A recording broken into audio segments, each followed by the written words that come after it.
siang untuk sahabat ministry yang ada di luar sana. Kembali lagi di acara kita Q&A. Dan masih tetap di channel kita Adventist Online Ministry. Jadi pastikan kalian sudah like, comment, dan subscribe ya. Nah, kali ini udah berapa minggu ya kita udah nggak ketemu. Ya, saya harap kalian masih tetap stay safe di rumah dan semoga pandemi ini cepat berlalu ya. Nah, sahabat ministry, biasanya kalau di Q&A itu selalu ada narasumber-narasumber yang luar biasa, menginspiratif banyak orang. Nah, kali ini siapa? Kalian penasaran? Dan saya akan jalan-jalan ke daerah mana? So, don't go anywhere.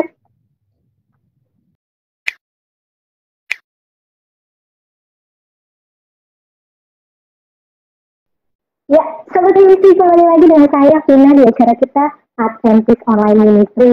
Dan tetap dengan konsep Q&A.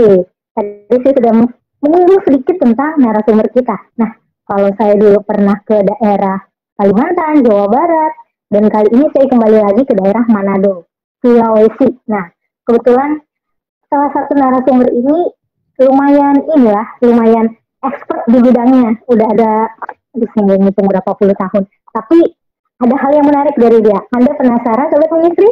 Apalagi yang akan dibagikan di acara kita ini? Motivasi apa? Inspiratif apa lagi? So, kita tunggu ya. Atau mau langsung aja nih, pada nggak sabar kan? Sabar ya, karena kita akan banyak sekali pesan-pesan yang akan lewat setelah ini. So, tetap stay tune.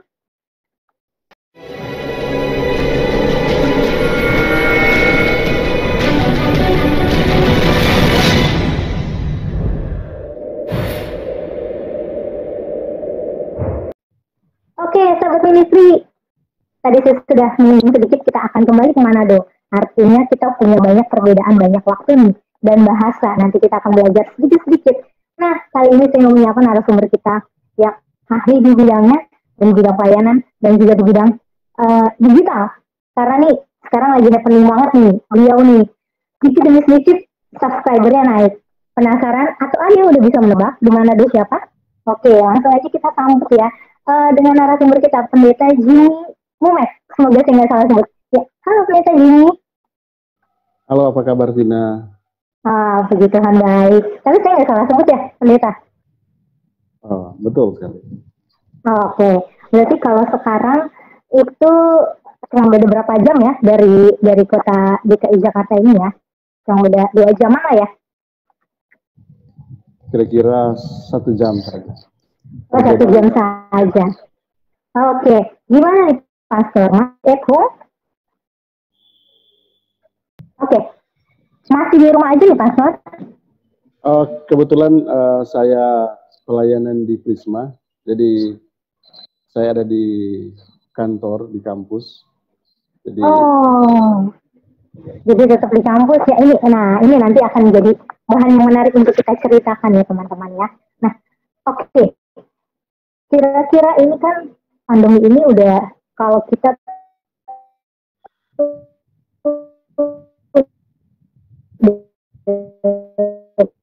di Manado tuh udah sejauh mana sih virus ini gitu, Pastor? Boleh diceritakan sedikit?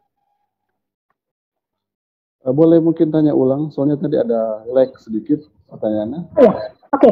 Jadi kita sudah 6 bulan di sini, Pastor. Udah masih stay at home atau kerja dari rumah semuanya. Nah, kalau di Manado itu sendiri, perkembangan COVID ini udah sejauh mana ya, Pastor ya? Boleh diceritakan? Oke. Kalau untuk gereja, sudah ada yang dibuka gerejanya, tapi tetap anjuran untuk mengikuti protokol pemerintah terus dijalankan. Saya juga melayani 2 jemaat, dan 1 jemaat masih tetap online, tapi yang 1 sudah offline. Tapi pun itu tetap ikut protokol pemerintah. Dan secara umum untuk di Kota Manado, hampir semua gereja sudah dibuka. Berarti perkembangannya inilah ya, maksudnya udah lebih baik lah ya, sehingga banyak yang dibuka juga ya. Ya, nah Pastor, kita langsung aja nih ke pertanyaan, karena udah banyak banget yang nggak sabar nungguin. Dan ini pertanyaan yang selalu ada setiap channel, setiap konten. Nah, saya penasaran nih, apa yang membuat saya sebutnya seorang Jimmy dulu ya, seorang Jimmy itu menjadi seorang pendeta? Apakah memang cita-cita, atau kecemplung atau gimana nih Pastor? Oke. Bagi saya secara pribadi, ini komitmen yang saya ambil jauh sebelumnya ketika saya pada awalnya bercita-cita untuk menjadi seorang dokter. Oke. Tapi sepertinya Tuhan memanggil dengan cara yang berbeda. Waktu saya kelas 3 SMP, hari pertama akan ujian Eptanas. Pada zaman itu, kalau ujian Eptanas itu berarti hanya 1 kali, tidak boleh diulang lagi. Boleh diulang tapi tahun berikutnya. Hari sebelum saya ikut ujian Eptanas, saya sakit berat dan saya tidak bisa berdiri dari tempat tidur. Dan yang terngiang-ngiang di telinga saya tidak akan lulus untuk SMP. Tapi di dalam doa saya berkomitmen dengan Tuhan. Saya berdoa dan saya buat nasar dengan Tuhan. Saya katakan, Tuhan, jika saya sembuh saat ini, saya akan menjadi seorang pendeta. Jadi saya akan rubah cita-cita saya. Dan hanya dalam beberapa jam, tadinya saya tidak bisa berdiri, seluruh tubuh panas, menggigil, tiba-tiba saya sudah sehat dan saya bisa ikut ujian pada besok harinya. Jadi sejak saat itu, walaupun ada pemikiran untuk menjadi seorang dokter, tapi saya pikir-pikir, oh ternyata Tuhan panggil saya untuk menjadi seorang pendeta. Sejak saat itu, saya sudah berkomitmen untuk menjadi pendeta. Jadi itu cerita awal kenapa saya jadi pendeta. Ya, menarik. Ini jarang sih saya pernah mendengar kayak gini karena memang lebih ke janji, lebih ke nazar ya. Wah, ini yang harus sahabat ministry di luar sana, kalau punya nazar kalian harus lakukan. Nah, ini tadi udah disinggung sedikit. Nah, saya sedikit lagi nih yang menyinggung tadi, pendeta bilang kalau pendeta saat ini adalah melayani di 2 tempat, ya kan Pak Pendeta. Nah, saya penasaran nih, ada nggak sih hambatannya untuk melayani di 2 tempat ini? Dan tempatnya itu jauh-jauh atau memang dekat-dekat, gimana nih Pastor? Jadi kebetulan 2 tempat ini agak berbeda. Bedanya, satu pelayanan memang jemaat full, tapi jemaat juga tidak terlalu besar. Dan di jemaat yang satu juga, jemaat yang cukup besar, tetapi pelayanannya lebih ke arah sekolah. Jadi jemaat sekolah. Dan kebetulan ketika saya masuk di jemaat sekolah ini, pas COVID baru dimulai. Jadi baru sementara penyesuaian, tiba-tiba sudah COVID. Ya, kita nggak ada yang tahu mengenai COVID ini ya. Nah, Pastor, saya mau nanya nih sedikit sih, kita agak lari nih, tapi saya kan pernah nih, saya kepo-kepo ini tentang Pastor nih. Kepoin. Nah, Pastor ini kan pernah jadi seorang guru sebelumnya ya. Iya. Nah, apa sih yang menarik dari seorang guru kan? Karena guru sama pendeta itu agak jauh berbeda gitu. Gimana tuh Pastor? Bisa berbagi sharing nggak tuh pengalamannya? Terima kasih. Kami juga mendapatkan salah satu mata kuliah Pastor as Teacher. Jadi kalian juga bisa mengajar. Dan memang ketika mulaikan pelayanan selain mengajar juga ada pelayanan di jemaat. Karena waktu kami selesai pendidikan, kami harus menentukan pilihan kami. Kami harus melamar dan apakah diterima atau tidak, ditunggu. Nah, sambil menunggu, kebetulan dari majelis sekolah ada yang memutuskan tanpa lamaran, tiba-tiba dipanggil untuk melayani sebagai seorang guru agama di SMP dan SMA. Saya langsung terima karena pada saat itu belum ada panggilan dari conference. Oh, jadi lebih ada kesempatan dibuka dulu ya, dan kebetulan sudah mempelajarinya terlebih dahulu. Nah, Pastor, ini koreksi saya kalau saya salah ya. Kebetulan saya pernah juga nih ke Manado. Nah, di Manado itu agama itu bagus banget. Maksudnya tegang rasa untuk budaya agama itu luar biasa, Kak. Kenapa saya berani bilang kayak gini? Karena waktu saya ke Manado tuh gereja itu samping-sampingan. Mau gereja KBP, mau gereja dari manapun gitu, itu samping-sampingan. Nah, buat pastor sendiri nih, saya mau nanya, apa sih tantangan terberat? Kalau buat saya sendiri sih, justru saya agak kayak, mungkin pada saat saya di situ gitu kayak merasa tantangan terberat gitu, kita lagi ibadah, ternyata sebelah kita berisik gitu. Nah, kita nggak tahu ya. Nah, sebagai pastor ini apa sih sebenarnya tantangan terbesar di Manado itu sendiri gitu? Oke. Kalau bagi kami di Manado, memang betul ada beberapa gereja yang sepertinya berdampingan. Bahkan saya pelayanan pertama, samping kirinya ada masjid, baru gereja kami, baru satu rumah, baru ada gereja KGPM. Jadi agak berdekatan. Namun kami di sini memang untuk toleransi beragama masih tinggi, jadi kami saling menghargai satu dengan yang lain. Dan memang kebetulan juga hari peribadatannya tidak sama. Jadi memang tidak sama. Dan tidak pernah selama ini tidak pernah bertabrakan satu dengan yang lain. Kalaupun ada, pasti ada komunikasi. Kalau memang jarak gerejanya agak berdekatan. Oh, begitu ya. Nah, saya sedikit mau menyinggung nih masalah yang sekarang tuh kalau happening itu penginjilan, apalagi di tengah-tengah COVID kayak gini nih, Pastor. Nah, saya penasaran nih, untuk penginjilan sendiri di sana, untuk ya kita tahulah kalau kita ini kalangan minoritas di antara minoritas.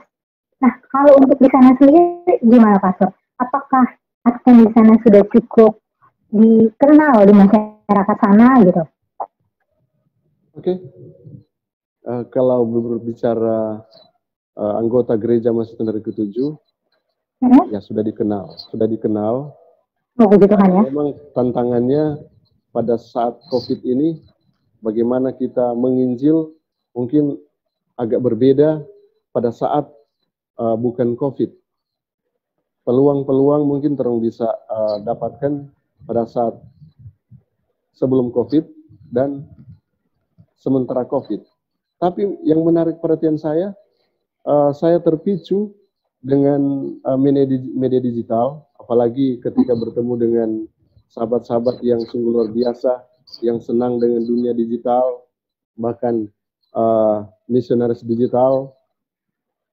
Saya punya pengalaman tersendiri sehubungan dengan hal itu, oleh karena ketika memulaikan pelayanan digital, saya sebenarnya hanya mulaikan dengan grup kecil, grup media sosial, grup FB, dan ini berkembang. Ya, perkembangannya luar biasa oleh karena grup FB ini adalah kelompok kecil saya, dan saya buat kelompok juga di grup di media sosial, dan tiba-tiba anggota-anggota kelompok kecil saya yang adalah orang muda, mereka mengundang teman-teman mereka. Dan kemudian disitulah berdiskusi, dan puji Tuhan, dari beberapa yang join di grup itu, yang non-7 day, ada kurang lebih 3 atau 4 orang yang pada beberapa waktu kemudian, mereka mengikuti KKR, dan mereka dibaptiskan. Mereka berani mengambil langkah untuk dibaptiskan. Jadi saya penasaran dengan media ini, sampai saat ini pun saya sementara berusaha, kalau boleh di tengah-tengah COVID ini, Tuhan berikan cara yang lebih baik lagi, sehingga boleh melayani dan menjangkau jiwa-jiwa. Dan kami, jemaat kami kecil memang, termasuk kecil di Kota Manado, tetapi puji Tuhan, mungkin jemaat kami yang pertama kali membuat KKR net online di masa COVID. Jadi jemaat kami pertama kali. Sampai di situ dulu, Pastor. Kita tahan dulu. Ini buat sahabat ministry udah menarik banget ini. Ini akan kita bahas lagi, kita akan kupas tuntas. Saya akan sedikit mengerem karena ini akan menjadi penasaran buat sahabat ministry yang ada di luar sana. Jadi sahabat ministry, kita akan kembali lagi gak lama. So don't go anywhere. Please like and comment, subscribe kita ya.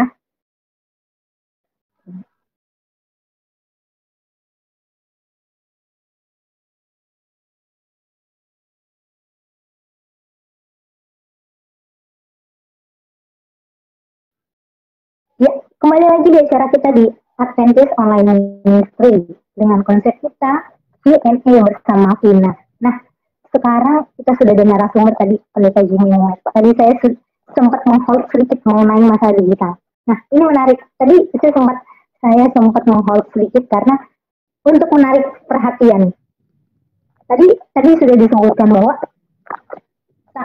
pendeta ini punya banyak istilahnya dukungannya itu dari orang muda. Nah, sekarang saya mau nanya, kenapa sih di pastor malah memilih penginjilan itu melalui media digital gitu? Apa karena COVID ini atau gimana nih, pastor sebenarnya?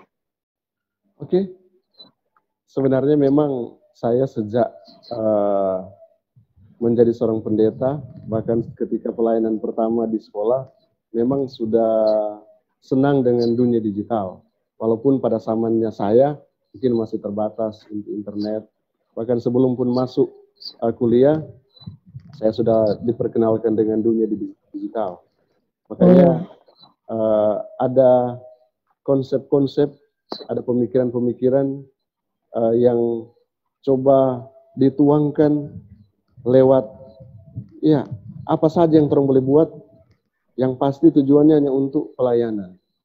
Makanya saya juga sementara senang komunikasi dengan sahabat-sahabat yang baru dikenal di media sosial, apalagi ada grup-grup digital untuk pelayanan. Saya senang sekali karena paling tidak ini bisa membuat orang lebih terbuka dalam pelayanan. Ketika orang sharing, ada banyak hal yang orang boleh dapatkan dan orang berbagi untuk ya semua pelayanan. Jadi konsep saya sebenarnya semua untuk melayani, bukan untuk diri sendiri. Oh, saya ingin highlight kata-kata itu. Semua itu untuk pelayanan. Nah, sahabat ministry, semua untuk pelayanan. Kalian harus highlight itu ya. Itu penting banget, itu kata-kata kamu. Nah, pastor, tadi dari cerita-cerita pastor nih, ada satu bagian yang menarik perhatian saya sebenarnya. Masalah menarik jiwa nih pastor. Tanpa pastor sadari, ternyata dengan media digital ini pastor bisa menarik jiwa tanpa pastor sadari gitu. Nah, yaitu tadi untuk pelayanan. Nah, buat di kehidupan, bukan di kehidupan nyata, sebenarnya digital ini juga kehidupan nyata. Maksudnya untuk kayak di pelayanan pastor itu sendiri, gimana sih kiat-kiat pastor untuk bisa menarik jiwa? Apakah pastor lebih tertentu? Kadang kan ada beberapa gereja yang ditargetkan harus segini. Apakah pastor lebih ke target jumlahnya atau kualitasnya? Dan itu gimana buat pastor cara menariknya? Oke, terima kasih. Selama ini memang dari pimpinan punya target. Tapi saya secara pribadi,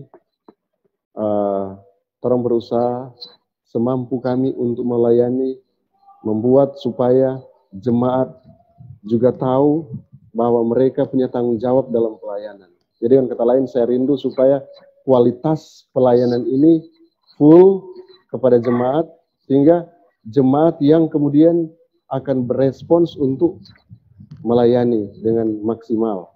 Jadi saya bukan tidak setuju dengan ada dia punya target-targetnya. Saya juga tetap buat target, tetapi target ini hanya memicu kita untuk bisa melakukan yang terbaik. Kalaupun tidak bisa capai target itu, saya pikir tidak masalah. Dan selama ini dari pimpinan tidak pernah permasalahkan apakah capai atau tidak. Oleh karena selama ini, puji Tuhan, walaupun orang tidak punya target, tapi setiap tahun pasti untuk pelayanan, baptisan, dan semua bisa tercapai, puji Tuhan. Wah, itu puji Tuhan banget. Nah, koreksi saya kalau saya salah. Saya pernah mendengar historinya pastor. Histori pastor di mana pastor pada saat itu pernah melayani sebuah gereja yang akhirnya diresmikan, gitu, diresmikan dan ini tuh pastor pernah pelayanan di sebuah cabang. Nah, apa sih itu perbedaannya dan gimana pastor bisa menghadapi pelayanan itu sendiri gitu pastor? Oke. Bagi kami sebagai pelayan, sebagai pendeta, memang pada awalnya, apalagi waktu masih pendeta muda,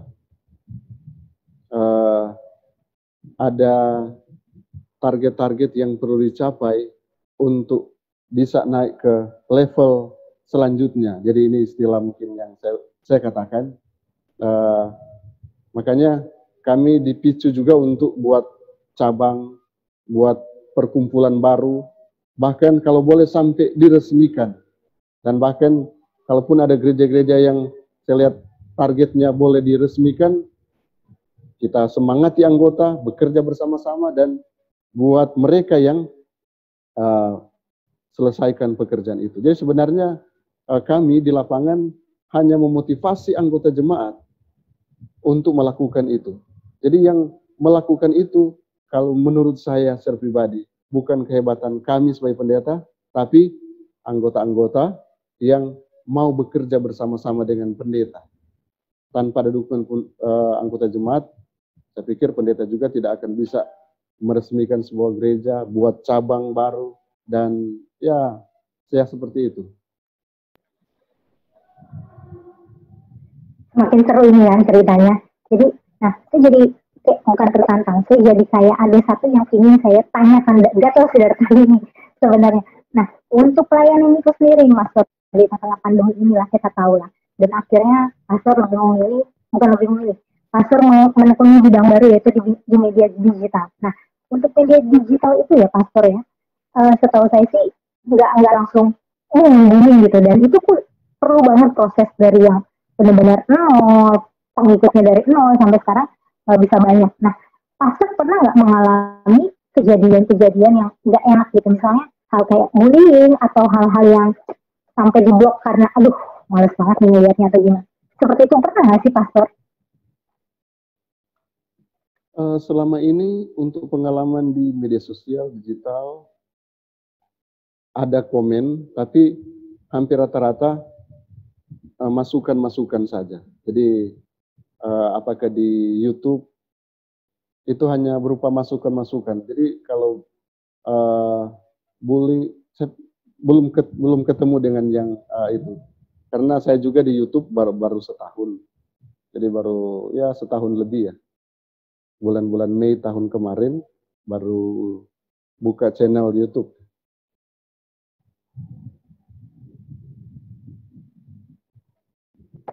Baru buka channel YouTube ya, jadi menarik banget di sini.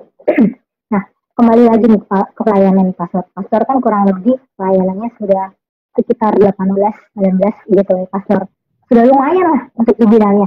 Nah, buat pastor sendiri nih, gimana sih, apalagi di tengah-tengah pandemi ini, gimana sih caranya biar bisa tetap semangat? Karena kita tahu lah kalau zaman sekarang aja untuk setahun, 2 tahun, apalagi merintis dengan ditambah media digital itu yang jadi nambah kesibukan juga. Ada nggak sih pastor hal-hal yang kesulitan terbesar banget yang pastor pernah lalui? Oke, dalam pelayanan banyak. Jadi kalau tantangan itu banyak, saya juga memang sudah melayani ya sekitar itu 16-17 tahun lah saya melayani di jemaat dengan berbagai macam latar belakang.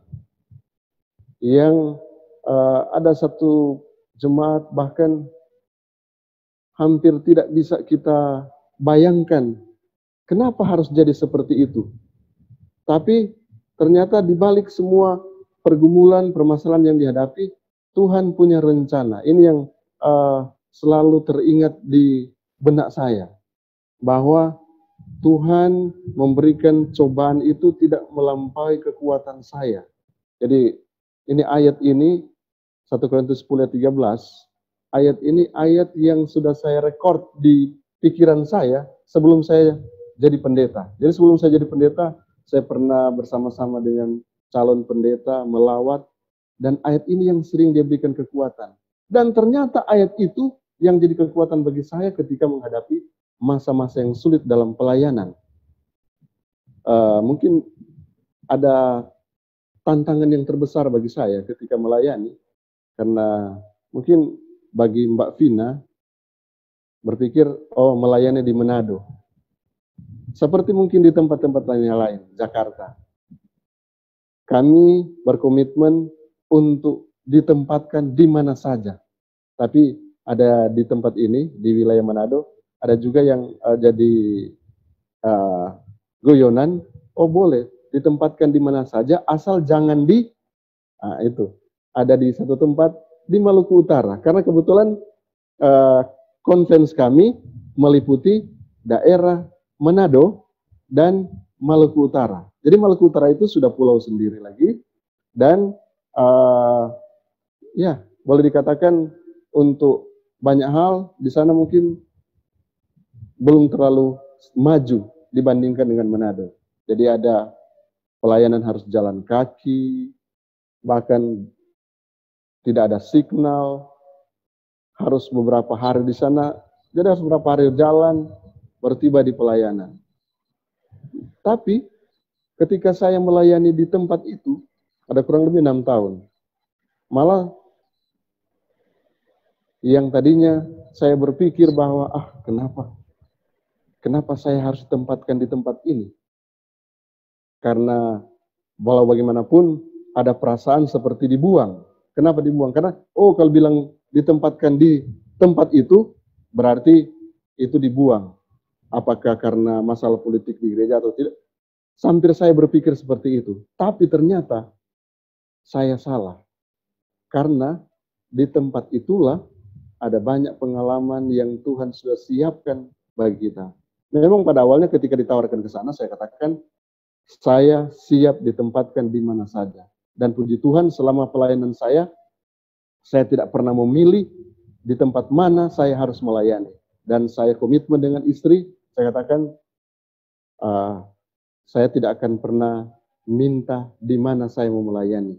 Silakan pimpinan yang putuskan, mereka yang kemudian kirim kami di sana. Walaupun seperti saya katakan tadi, ada perasaan seperti itu sebagai manusia ketika ditempatkan di tempat yang mereka katakan, pembuangan. Tapi ternyata salah, bukan tempat pembuangan.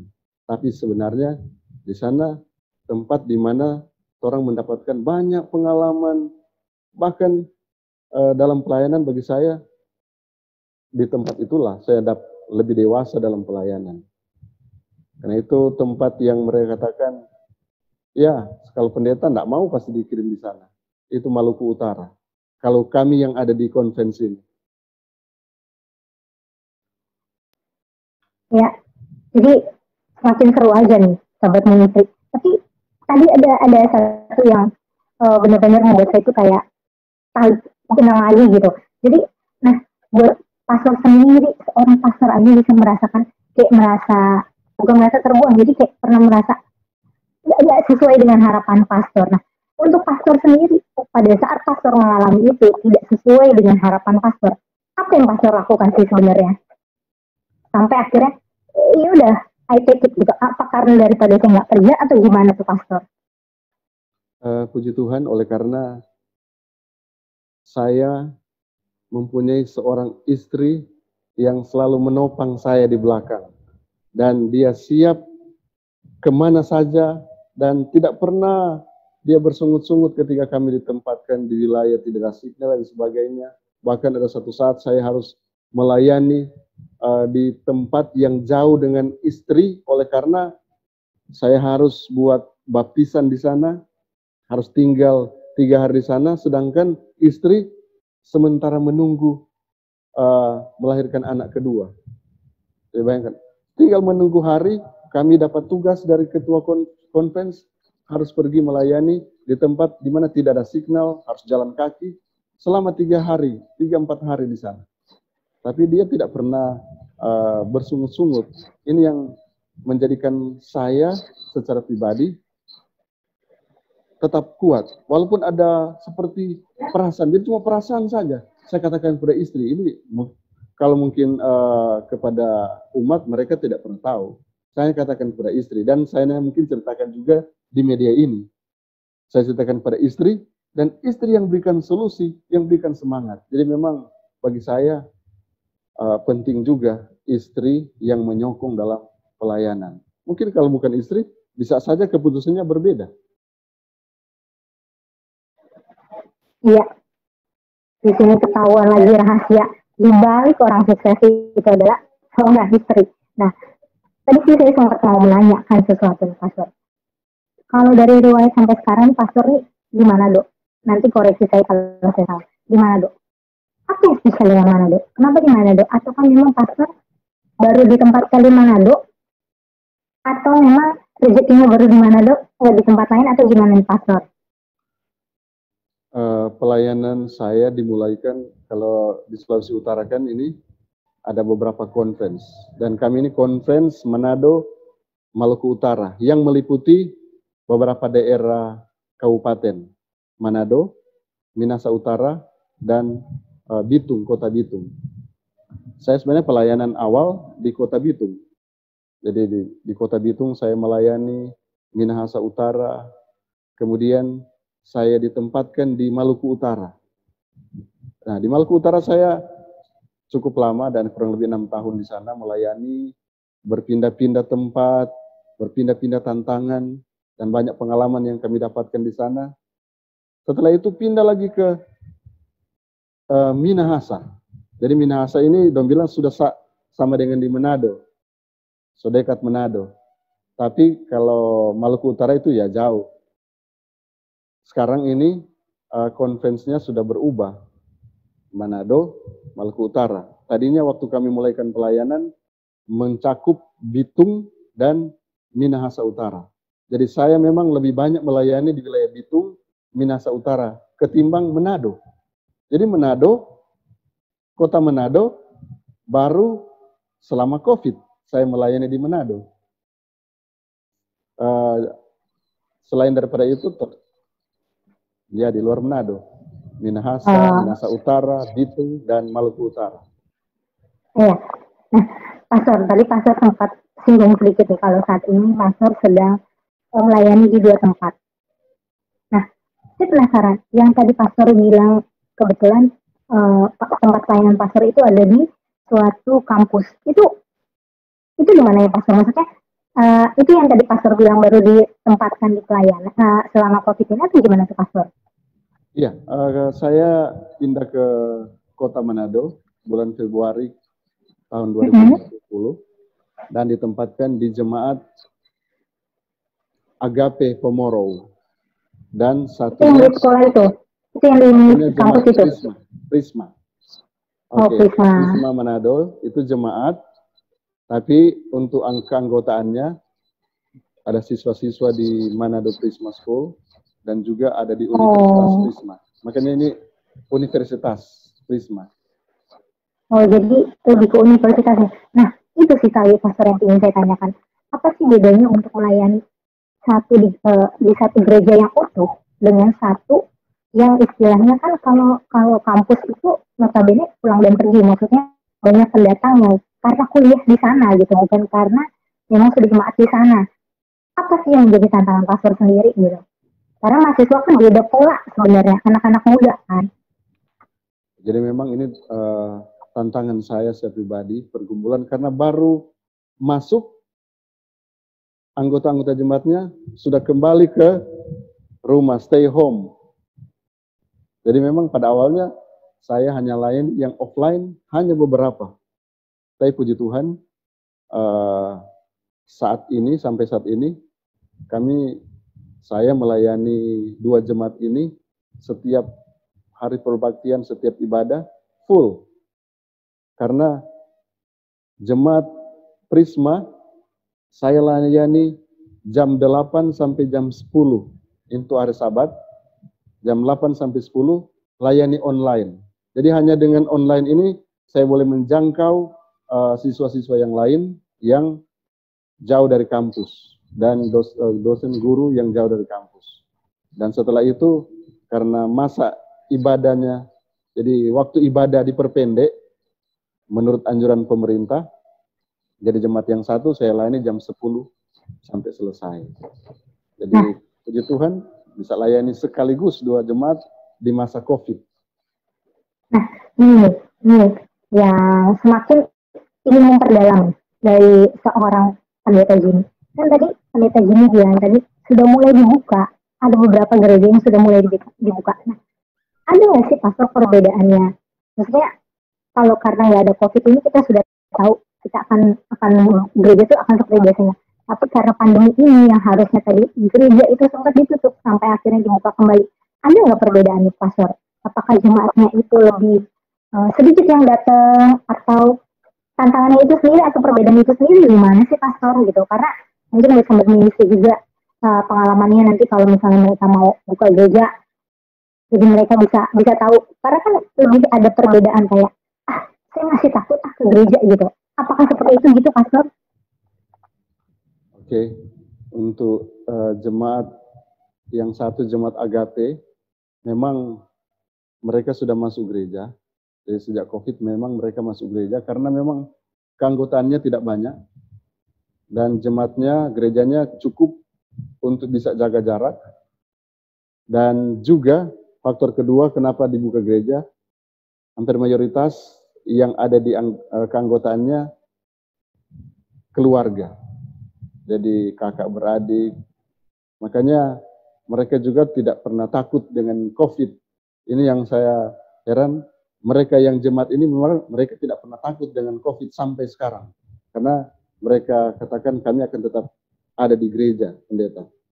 Oke, kalau begitu pendeta juga akan siap melayani. Karena pendeta juga tinggal di samping gereja Agape. Jadi tetap pelayanan di situ. Sedangkan di jemaat yang satu, jemaat Prisma, yang mayoritasnya siswa anggotanya dan juga tim guru yang ada, saya berinisiatif, saya teruskan untuk ibadah online lewat Zoom, pakai Zoom saja, supaya bisa menjangkau. Karena kalau di sini masih ada ketakutan-ketakutan yang lain. Jadi sebagai manusia tetap masih ada. Ya, semakin didalami pelayanan ini sendiri. Nah, banyak banget sih pastor sebenarnya pertanyaan, tapi kita akan break lagi sebentar. Karena ya puji Tuhan, banyak calling-callingan yang mau lewat mempromosikan organisasi mereka sendiri atau pelayanan mereka. Jadi, buat sahabat ministry yang di luar sana, kalian jangan kemana-mana. Kita akan kembali lagi dengan pendeta Jimmy dan kita akan mengulas tentang kehidupan dan pelayanan pastor. So don't go anywhere, stay at home and stay tuned.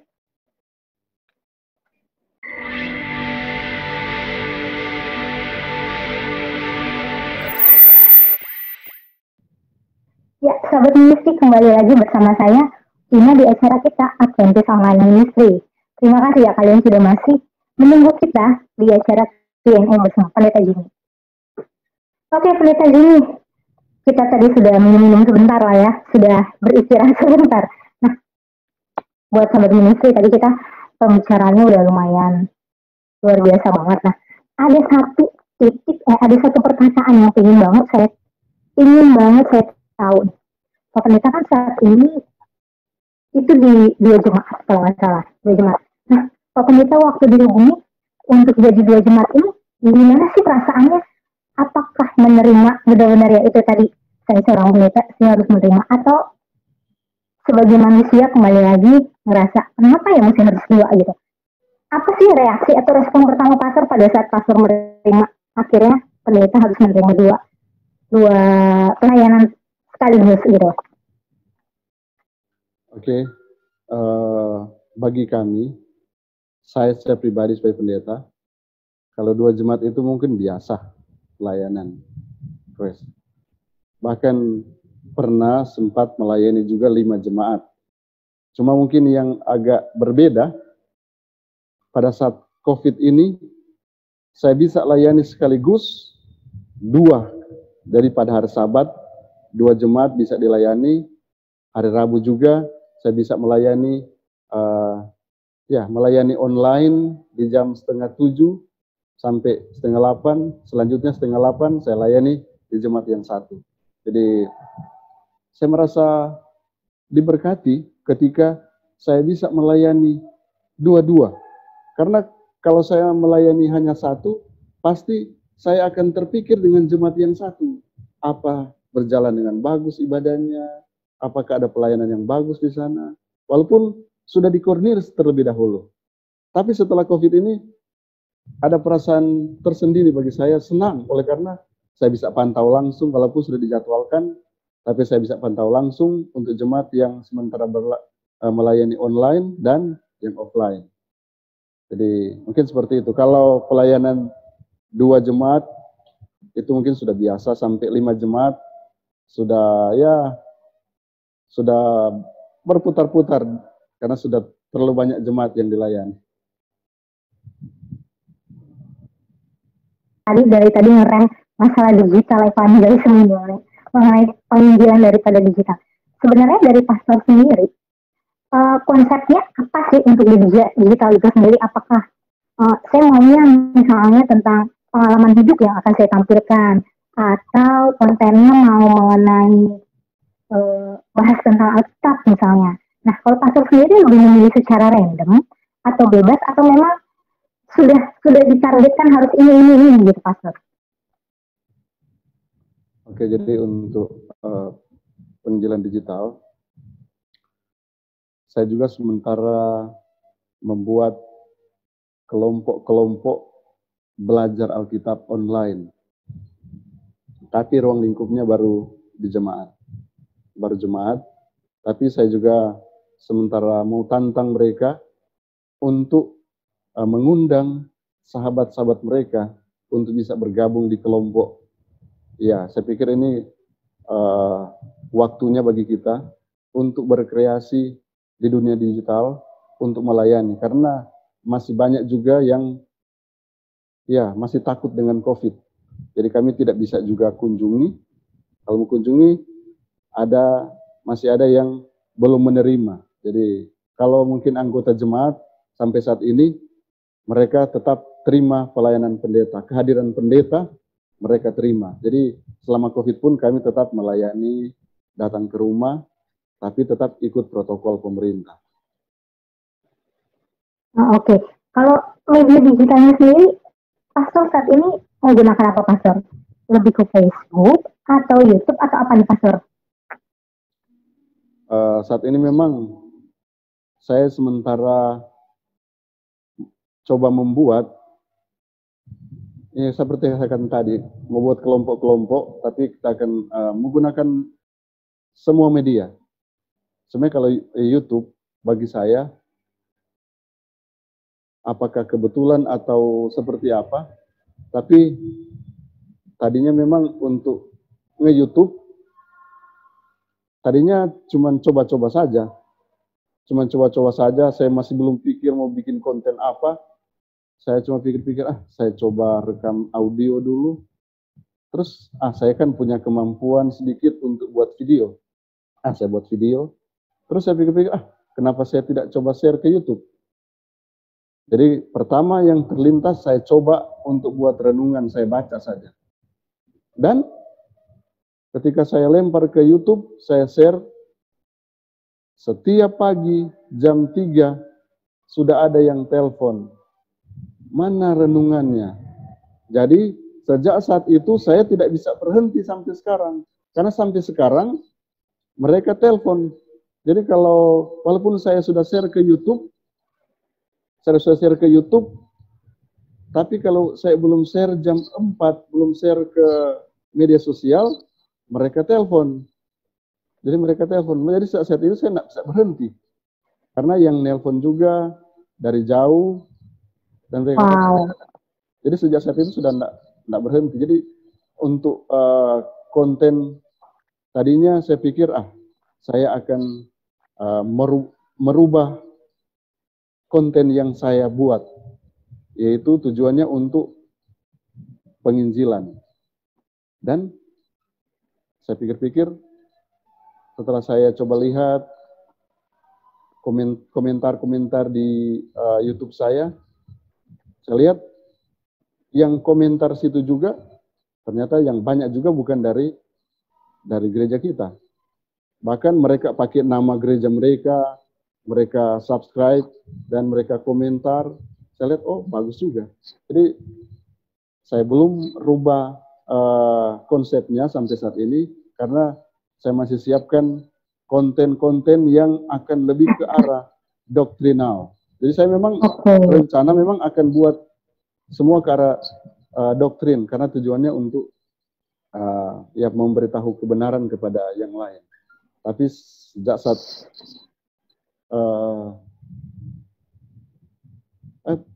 pembahasan-pembahasan juga di renungan-renungan pagi kan, ada juga pembahasan-pembahasan yang memang sangat-sangat langsung mengarah ke satu denominasi bahkan. Jadi saya juga ketika kata ini juga tidak ada apa-apa, ini juga kan memang sudah lama ada, jadi saya tetap saya sampaikan.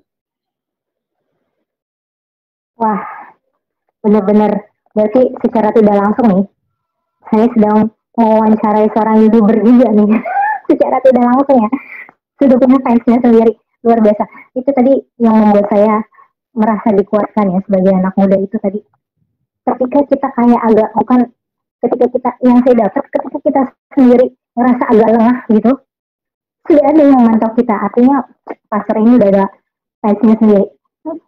Mendekati pertanyaan terakhir ya pastor, saya mau nanya, kan kalau sebagai sekarang concernnya ini mungkin bukan concern sih, maksudnya suatu hobi baru itu adalah untuk membuat di aplikasi YouTube. Nah, pernah kan pastor tuh mengalami kayak up and down-nya itu sendiri, kayak udah ntar dulu kerjaan saya juga banyak atau gimana.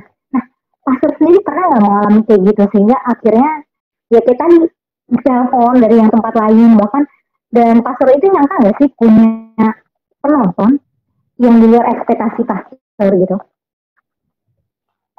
Betul, memang up down-nya ada. Bahkan ada saat di mana saya katakan, saya nggak bisa bikin lagi konten ini. Tapi itu yang saya katakan tadi, mereka nelpon terus. Makanya pada saat saya ambil keputusan, belum bikin dulu ini. Tapi sudah nelpon jam 3, jam 4. Nelpon, jadi saya punya HP nggak pernah off. Selama ini nggak pernah off. Kalau malam nggak pernah off. Jadi terpaksa saya bikin. Jadi cuma mungkin hanya beberapa kali ada perasaan seperti itu. Akhirnya saya katakan, saya tidak akan berhenti karena ini mungkin juga bisa jadi berkat bagi banyak orang. Jadi banyak orang. Karena memang selama masa COVID ini, ketika nge-YouTube ya, puji Tuhan, ya bisa melayani di banyak, karena bisa dilihat kan, bisa dilihat tiba-tiba ada yang nelpon dari Belanda, bisa layani ini online, ya bisa, dari Amerika. Saya juga heran, saya juga kaget, tidak meminta tapi tiba-tiba orang yang tidak dikenal tapi anggota jemaat, mereka yang nelpon, bisa layani Pak Pendeta, walaupun mereka hanya chat, bilang bisa. Jadi saya tidak pernah katakan tidak jika itu dalam pelayanan. Mau offline kah atau online, saya tidak pernah katakan tidak jika ingin dilayani. Jadi malah selama ini ya sudah banyak yang nelpon dari sana untuk pelayanan. Kami melayani. Wah, berkatnya luar biasa memang pastor ini. Banyak banget hal yang bisa saya tarik dari sini. Nah, terakhir nih pastor, buat sahabat ministry yang banyak juga nih nonton nanti. Kira-kira pastor sendiri ada nggak sih, kasih dong kayak tips-tips atau saran-saran buat anak muda zaman sekarang, karena penginjilan itu kan sebenarnya semua kalangan tuh bisa, cuma gimana merekanya kemauannya. Nah, kasih dong ide pastor, apalagi kalau misalnya saya udah mentok mau ngapain lagi gitu, boleh kasih tipsnya atau kasih saran atau kasih amanat kepada sahabat-sahabat ministry yang saat ini mungkin menonton. Oke, terima kasih untuk sahabat-sahabat ministry online yang sempat bersama-sama join di media ini. Terima kasih karena Anda adalah orang-orang hebat. Saya katakan orang hebat karena Anda juga bukan hanya kaum milenial, tapi Anda boleh gunakan kesempatan-kesempatan Anda saat ini untuk menjadi berkat bagi banyak orang. Dengan cara seperti apa? Dengan dunia Anda saat ini. Kenapa saya katakan dunia Anda? Karena dunia Anda saat ini adalah dunia digital. Mari kita buat dunia kita. Bukan cuma dunia Anda, dunia kita semua ini betul-betul jadi berkat. Anda mungkin hobi di media sosial, jadikan itu berkat. Ketika Anda hobi ya bermain-main apa saja di media sosial, usahakanlah setiap postingan Anda boleh menjadi berkat. Memang saya katakan tadi memang saya hobi dulu, tapi ada berhenti sedikit di dunia komputer. Nanti muncul tahun kemarin, yang kebetulan memang tahun kemarin saya sempat ikut seminar di Bali, ya seminar digital juga, evangelism digital juga. Makanya saya mulai buat konten itu, yang tadinya memang ya hampir tidak terpikir, tapi ketika ada kesempatan untuk ikut seminar itu, yang hadir juga memang dari ya Asia Pasifik Selatan, dan puji Tuhan mulai saat itu saya mulai coba cari berbagai macam cara untuk bisa menggait orang-orang muda untuk melibatkan diri dalam dunia pelayanan. Dan saat ini kami sudah persiapkan untuk pelayanan KKR digital online orang muda. Dia sementara dipersiapkan di jemaat saya. Sementara kami persiapkan segala sesuatu dengan semua keterbatasan yang ada. Jadi kami tidak punya apa-apa, tidak punya kamera yang bagus, cuma pakai modal handphone, tapi bisa buat KKR. Ya cuma buat apa yang ada, karena kami terus terang, ya kami hidup sesuai dengan pelayanan. Malah selama COVID ketika melayani di luar, ya bisa membantu anggota-anggota untuk mereka tetap bertahan menghadapi dampak daripada COVID ini. Jadi puji Tuhan, mungkin hanya dengan digital ini, selama masa pandemik ini, pendeta bisa bantu mereka. Bisa ya bantu-bantu sedikit untuk bisa jadi berkat bagi orang lain. Jadi untuk anak-anak muda, saran saya, mari kita gunakan sebaik-baiknya waktu kita. Karena waktu kita paling banyak saya tahu ada di handphone. Ingat, jadikanlah itu sebagai berkat bagi orang lain. Jangan mungkin hanya terus posting-posting hal-hal yang tidak berguna. Saya katakan tidak berguna, tapi buatlah supaya itu jadi berguna bagi orang lain. Karena ternyata tujuan awalnya saya pribadi boleh dikuatkan, tapi ternyata banyak orang dikuatkan, bahkan banyak orang juga rindu untuk dilayani. Jadi puji Tuhan, karena saya memang cuma pikir di Manado, tapi rata-rata yang berikan masukan sekarang dari wilayah barat.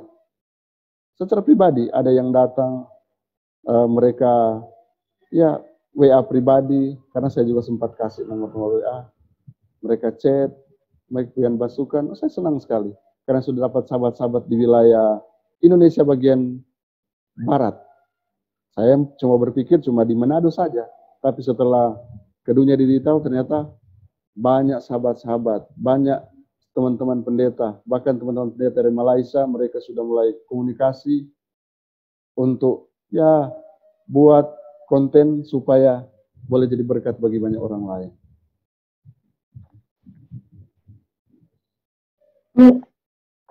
Sungguh terberkati banget ya pelayanan ini. Dan ada satu yang menarik buat saya tadi. Dari antara semua yang sudah saya ajak narasumber untuk berbicara, baru pendeta gini ya memuji sahabat ministry. Kalian untuk sahabat ministry itu adalah sahabat yang kalian adalah orang hebat ya. Satu kata yang tadi menarik, satu kalimat yang menarik, jadikan handphone kalian sebagai media berkat. Jadi kalau kalian punya handphone, jangan untuk kalian sendiri, tapi bagikan itu menjadi berkat. Ini luar biasa. Terima kasih pelajarannya Pastor, terima kasih atas pesannya. Dan sangat terberkati sekali, dan sebenarnya masih banyak yang mau saya tanyakan, tapi karena kita terbatas oleh waktu, mungkin nanti kita akan ada Q&A kedua, ketiga, BM retest juga nih sama dari sahabat ministry yang ada. Nah, oke Pastor, karena waktu kita sudah terbatas juga, jadi terima kasih sudah mengajak saya juga jalan-jalan ke arah Manado sana, ke Bitung sana, dan juga terima kasih atas pesannya, pengalaman hidupnya.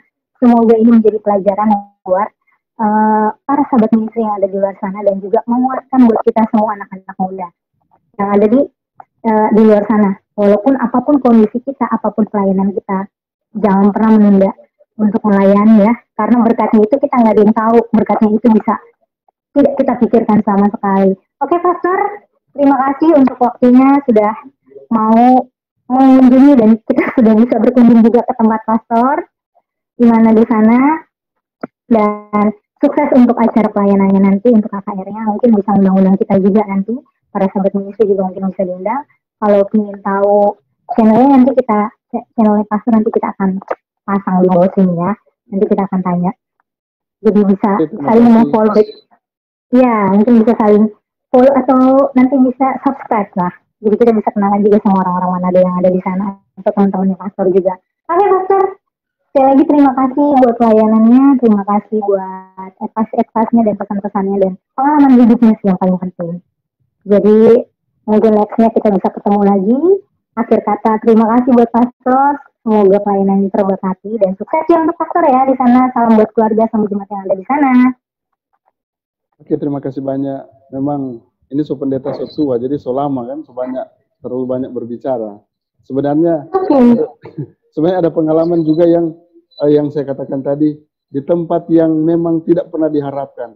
Disitulah pengalaman-pengalaman yang ya bagi saya luar biasa. Mungkin nanti kali berikut, saya senang, kalaupun saya akan share ke sahabat Saudara Halomon Nenggolan, saya akan buat video itu kesaksian yang ada di wilayah Maluku Utara.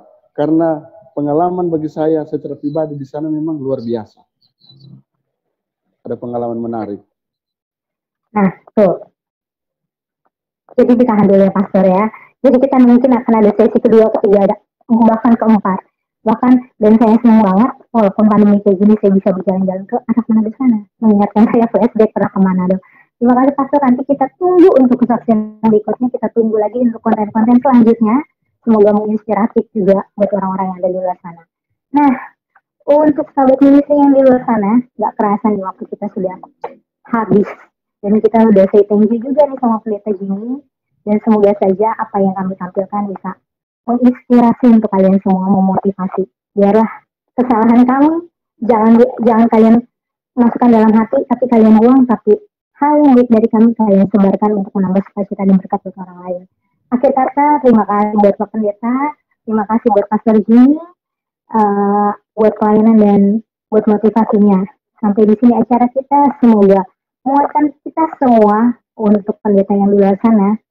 Tunggu invitation dari kami. Bagikan inspirasi kalian kepada kami sahabat ministry untuk membuat kami jauh lebih termotivasi lagi. So, akhir kata dari saya, tebarkan kasih, menjadikan iman dan tetap setia sampai Tuhan datang. Tuhan yang berkati. Dadah, stay safe, sahabat ministry.